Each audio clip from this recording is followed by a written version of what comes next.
Hi, this is Mia. This is part two. I'm talking about things that have to do with my, so part one, I was talking about my crochet projects. I did learn to knit, but I don't remember how, and I used to weave things and then loom when I was a child. I'm very artistic and I love it. If I could just have my business be talking only for my clinic and do telehealth or in person and have them pay me and not have to do insurance billing, and then do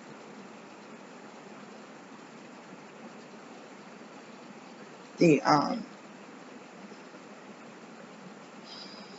crafting, like, and music, and learn to sing the whole rest of the day, I feel like I wouldn't be depressed. I wouldn't have issues with, I feel like I have issues with my corpus callosum.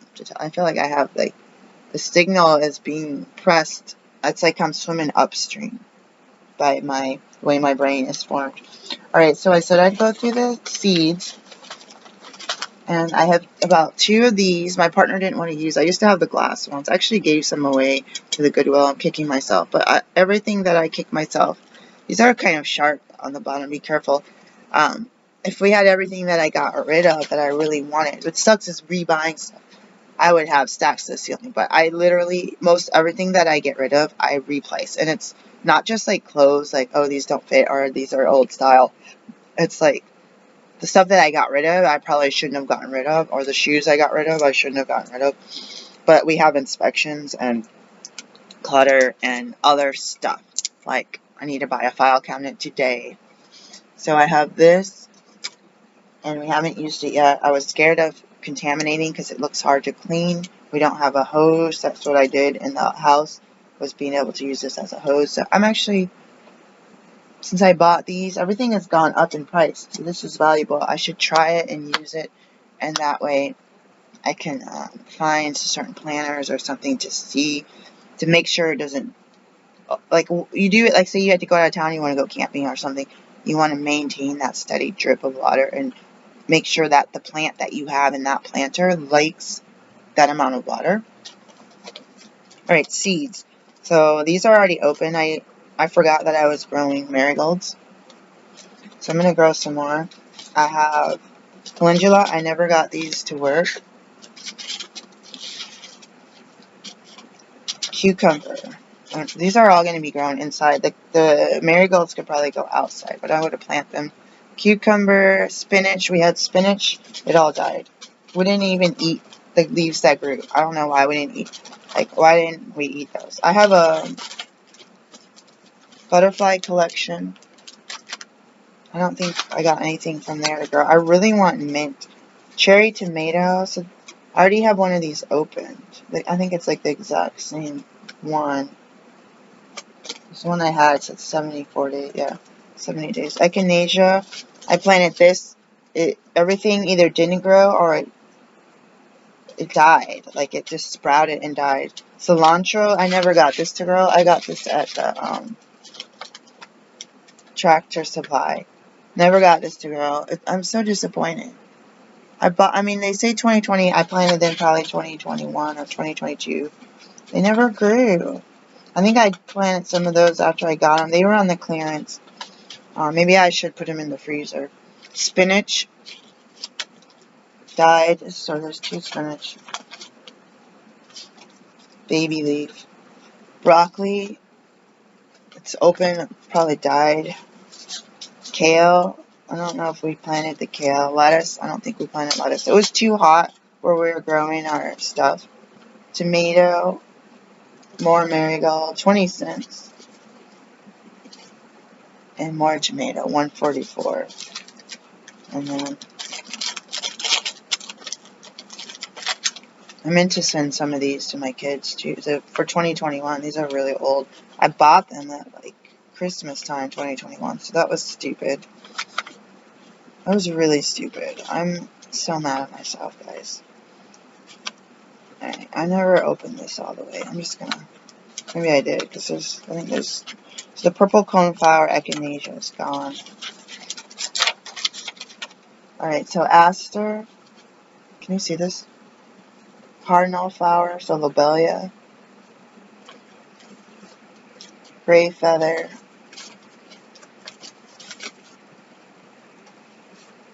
Liartris spicata. Milkweed common. Milkweed showy. Asclepias speciosa. I talked to my partner about this. Am I recording? Sunflower Mexican. So 98 days to maturity, 6 feet tall. Valerian. Ooh. And I think I didn't see the purple cone flower, so that's a calendula. That's echinacea. I didn't even see that in here, did you? 2, 3, 4, 5, 6.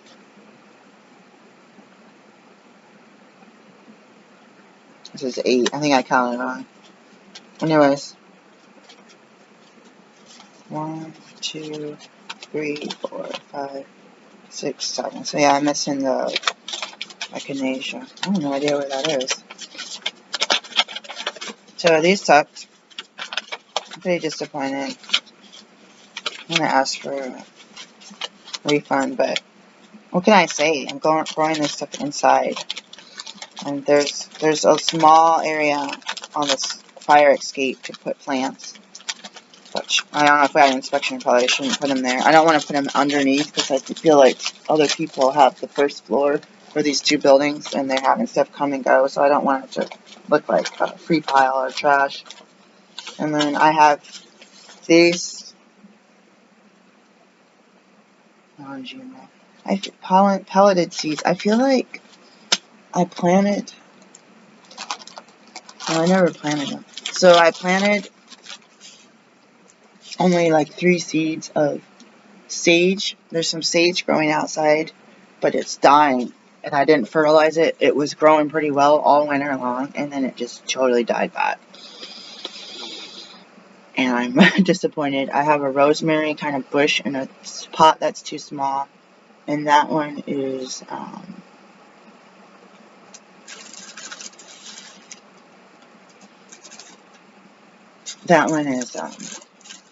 just say,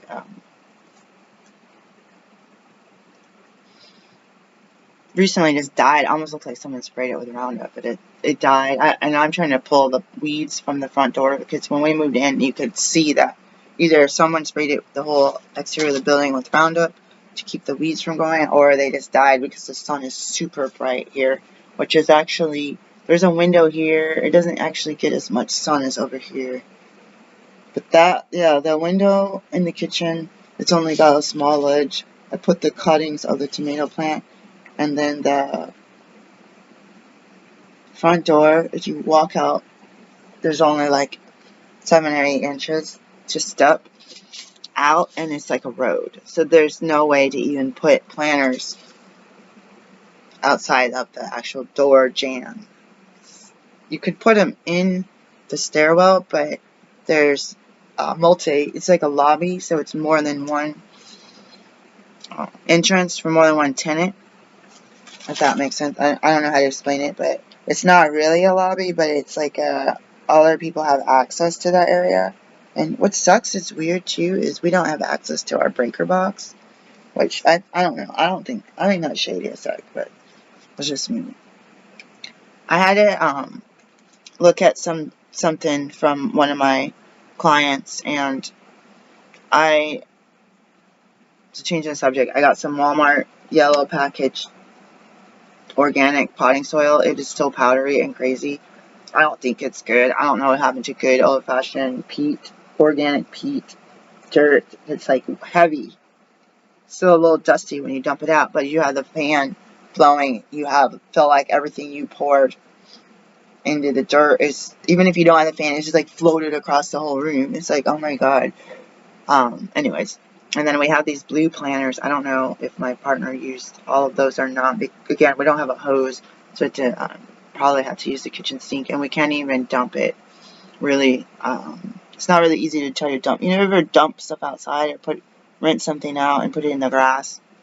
or around a tree. We don't really have that option, so it's kind of hard. I don't want to just contaminate the bathtub or the kitchen sink with weird stuff. So it's really sad, but we have to make do with what we have. It's like being on a boat. I mean, this is what you have. If you don't like it, like I just threw away a pumpkin or a squash from the fall. It's rotten. It's moldy. It wasn't that moldy, and then I put it upstairs where it's warm, and then it got super moldy, and I'm so pretty mad. So, anyways, I have a few customers, and keep it anonymous, that I was not able to get paid by the insurance for different reasons, because I guess I read the report of their insurance wrong. So I'm kicking myself.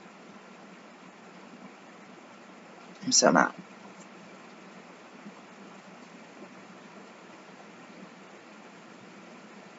I'm so mad. It's my fault. I've done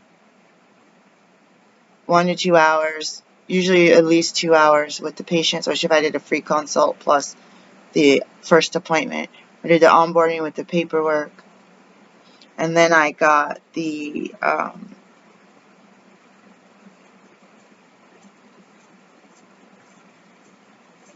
gonna cry. Then I got the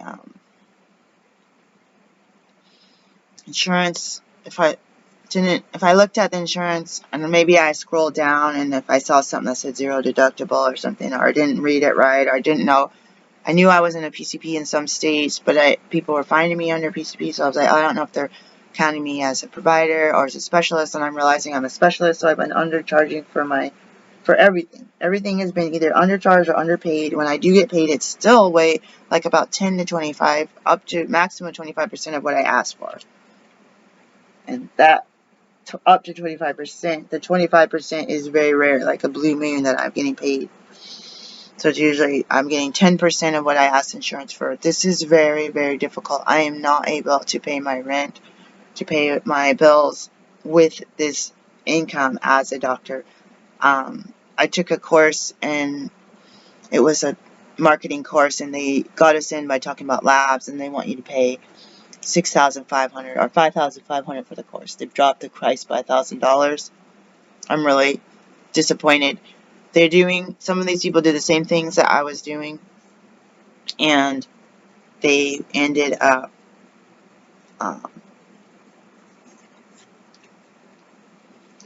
charging the same thing I was doing. They ended up charging like $500.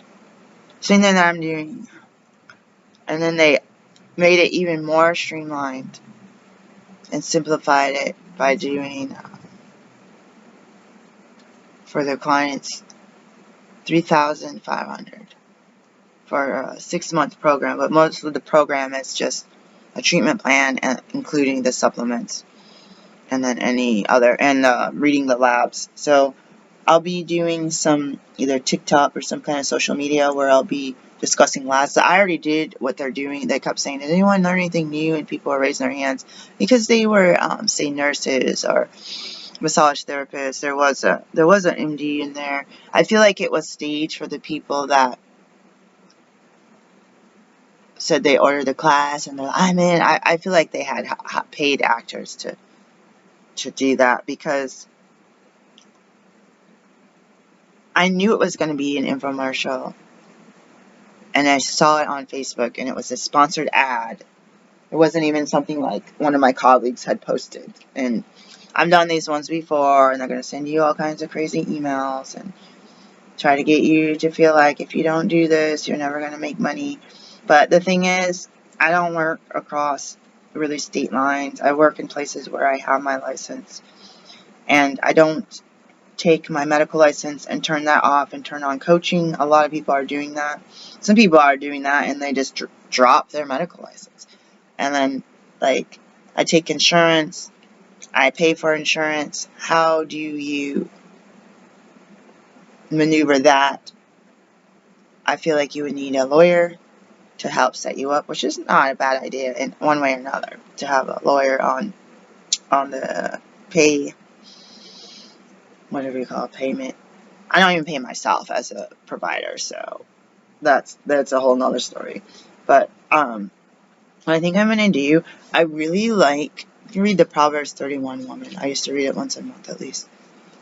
I really like trying to make belts and purple and scarlet clothing and selling stuff from my vineyard, which would only be grape juice, but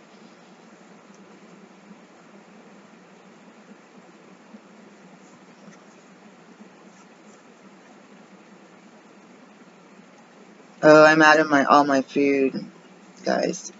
Pray for me. I think I have like a half a serving of noodles left. I really like domestic things. I really like getting cleaned up, washing my hair, washing up. I have some face masks I never had time to use, and I like starting a load of laundry. I like doing gardening every morning and taking care of animals. I like making things. And because I'm a doctor, naturopathic doctor, and a midwife assist, and a doula, there's work that needs to be done as a woman, business owner, sole proprietor, with no office staff. Occasionally, I do pay family members to do some admin work, some lifting furniture to move me in and out of my office, or to drive.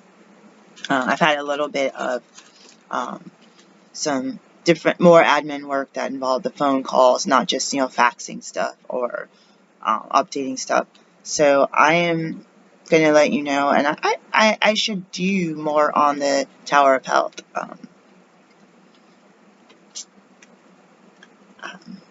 videos, but I get a little bit embarrassed, I guess.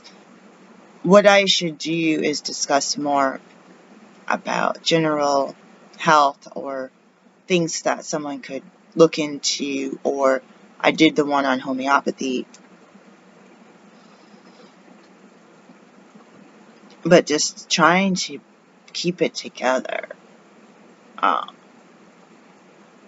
when you're struggling to get paid. If I had different letters behind my name, that income, what I charge versus what I'm getting paid, it would be a different number. It'd be a way different number. If I worked for an institution and I got a salary, it'd be a different number. If I worked at an agency where I got funded by the government and on top of the cash and insurance and Medicaid and Medicare claims, I'd be fixing up the cars, I'd be getting the oil changes, this is the basic needs to get to work, But yeah, I really like domestic stuff, but because of the way the world is, it's like women are pretty much have to work. There's a lot of people that don't. There's people that I know that seem to be socialites. They'll get little jobs and they'll be, oh my God, it's too much. I'm tired. Tired. That's what happens in the grown-up world. You work and you get tired, but it's not people that married wealthy or they have their own money or their royalty. Even in this country, there's stuff still being paid to people because of their bloodline. That's a world I can't talk to you about. That's a world that's hidden. That's a world that's not as showcased. Really. You'll watch a YouTube video that says, how to live like the wealthy. You're 30 seconds in and you're like, this is not how the wealthy live. I know that much. And it's not flashy. I watched a video of some young lady getting a Mercedes, and she was just an influencer that was totally fake head to toe, and I know she made her money by looking that look, and that's her style. That doesn't mean when she turns the camera off, she doesn't look like that with her hairstyles and her nails and her makeup. But what I mean is, she paid for the hairstyles, the hair, the makeup, the clothes, the car to have that image, the way the house is set up. Everything that people have these nice white, minimalistic homes. And you make money because it's so comforting to watch. And it's so, to me, clarity, aesthetic, pleasing to the eye, not chaotic. It sucks me out of my own, I have to work, and I'll be working 12 hours a day and not getting a penny from it. So I got to do my work. What I feel like is I got to, like, hang in there. It's like tell myself, hang in there, kid.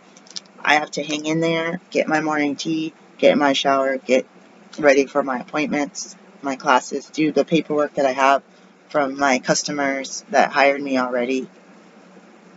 It is what it is. And my gut is saying that will smooth out. You know how to read the insurance stuff better. Be careful if you do take insurance. If you look this stuff up on the weekends, oftentimes these websites are closed down for maintenance. That's a scary thought. Um, you can do it on the telephone, and they'll be,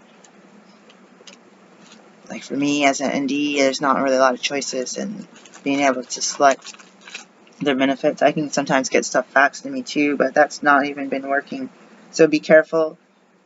Look the insurance up when you first get the person's insurance card, and then we look it up the same day too. But if the system's down and you have Saturday, Sunday appointments, like I don't even understand what they're expecting us to do. And I do have more than one place to look in some cases. So this is really intimidating for me to not be able to get the correct current information the day of an appointment and then not have expected costs for the patient. And then I tell the patient, oh, you don't owe anything because the deductible is zero for this type of visit because it's something I saw last week under their account. And then when the system is back up and running, it says, oh no, they needed to pay, $12,000 deductible before the insurance would kick in, and all this other wish-washy stuff. So I'm getting disappointed, getting empty balance checks, or selling supplements and receiving like $5 or $10, which is fine. But if you sold them out of office, you'd receive like 10 or 15. You'd receive a bit more. Because you're also, when I order supplements to resell, I'm also paying the shipping. Sometimes we're paying the tax depending on the situation, and I'm, carrying it, lugging it around in all these bags that I had to buy. But I want to get the file cabinet. Something's telling me to get another ream of paper and the yellow ink for the printer in the inkjet printer. So just keeping up with business. I don't really have the money for this stuff. I'm pretty sure I don't. I'm going to check, actually, all those things, but I don't really have the money for this, but I need it for the business, and I'm a little bit disappointed in myself, but I only have 24 hours in a day, and I've been sickly going to the physical therapy with the pool and the chlorine that they don't filter too well. It's just setting me back every week since I've been going. You hear my throat all scratchy. I've been prone to sickness. It's pretty bad with insurance and all the issues. I don't know how to change something and have to go through the process. Like, well, the insurance only allowed 4 visits with this place from this time to this time. And I don't know how you can use like Medicaid to go switch to another place. And the other place that I used to like, I got sick with COVID and or COVID symptoms, and they dropped me. They didn't even finish the appointments I already had. They refused to put me on the schedule. So I'm like, wow, I went there all of 2020, 2021, and went back, I think, part of 2022. So tens of thousands of dollars, and I missed because I had COVID symptoms. They told you if you have COVID symptoms or COVID, don't come. And I was actually super nauseated and dizzy, and I was supposed to drive myself, and that, even if I had tested negative for COVID, that's not safe for me or everybody else. Somebody, I don't know if it's a rumor about what happened or where. Somebody got injured in a crosswalk or walking across the street. A pedestrian got injured yesterday and was given CPR. So they are in shock trauma. This was in the news and on Facebook. I walk and I have an injured leg and I had crutches. People don't want to stop. I have a brace. People don't want to stop. It doesn't matter who you are. People will fly through this crosswalk. And you can literally, like this, like if you wanted to, bang on their car. Or you're in the crosswalk and you're in the middle of the street and they just go right by. And you could literally knock on their window and be like, what? But you don't want to be like, oh, this angry black woman touched my car and now she's going to go to jail for assault. I was like, assault? You were this close from running over my foot. And if I had continued to walk like I started to, I would have been dead. whether I have a ankle injury or not. So I have to park across the street, and it's like those games where you have to dart across the street or not get hit, and it's like my ankle is not liking that, let alone trying to walk for exercise. I re-sprained the ankle because I was on the other side of a new path, and the bike came by, and I jumped out of the way. It startled me. It was really close, and I was like, ugh! And I twisted my ankle pretty bad again in the braces.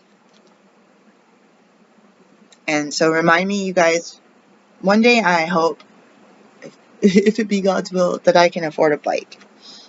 I might have to get out of $1 million worth of debt before that. But please remind me to get a little bell or a horn, so when there's pedestrians, I could say, coming up on the right, coming up on the left, ding ding, like, so that they can maneuver. And I kind of like having a spot for the bikes, and a spot for pedestrians, and a spot for the cars. Just for, it's even like joggers, like, there's always something. It's like, it's not like I have my own yard where I can walk around in circles, or, you know, sit out on the porch and do a bunch of gardening and lifting and carrying stuff back and forth to the shed and to the garage. You still have stuff. You still have neighbors spraying Roundup. You still have people cutting the grass and using bandsaws and making all this noise and dogs barking. But it's like, there's so many things that money can pay for that I feel like there's a lot of people I know in those rich situations, wealthy situations, where they have a better life because the stress level is decreased. But then again, if I have a big field and this and garages and buildings, what are field mice, and what about the other critters and snakes and, you know, ivy growing all over my house, all this kind of stuff that I had to maintain, paying someone to come fix the chimneys. So I want to be humble today, but I also want to get paid for my work. And the more I get paid, the more that I can pay my bills and not be in debt. The more that I can get out of debt, the more that I can save for a future. Since I'm almost 50, the more that I can save for a future, the more that I can do the donations. And I get it backwards. I won't pay myself. I won't pay my debts, and then I pay the donations. So I have to take a break from donations, whether or not it gives me anything back on my taxes. Last time I did it, I didn't do it. I forgot, and then the next time it gave me half because I didn't have any dependents. But that's a change. I kind of liked it. Financially, it'd be better to not donate, but the Christian church was telling me that I would be in trouble if I didn't tithe and offer, so I'm all paranoid about it. But in fact, I did send a small donation. I did not get a receipt for that from the institution I sent it to, so I had to remember. Peace.